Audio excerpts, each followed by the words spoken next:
Ella can install a countertop in 5 hours. Sari can perform the same job in 4 hours. How long will it take them working together to install the countertop? When we familiarize ourselves with the situation, we notice I have a problem that involves work, and we can write that Ella takes 5 hours and Sari takes 4 hours, and we want to find T, the time that it would take them to do the job working together.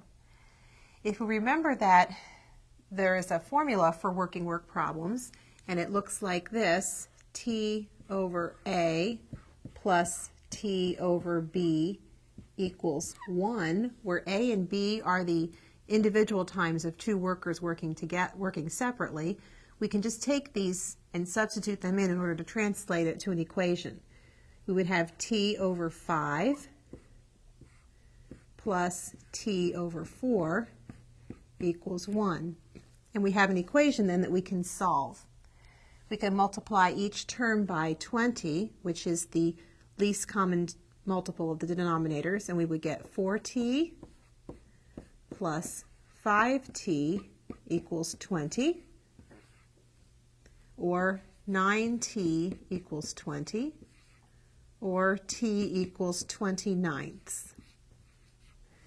Now, normally when we're talking about time, we don't think of time as 29th. That's not a wrong answer. We often would write that in a mixed numeral, 2 and 2/9.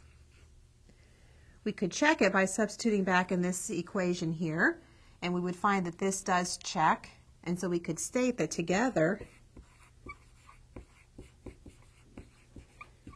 it would take them 2 and 2/9 hours.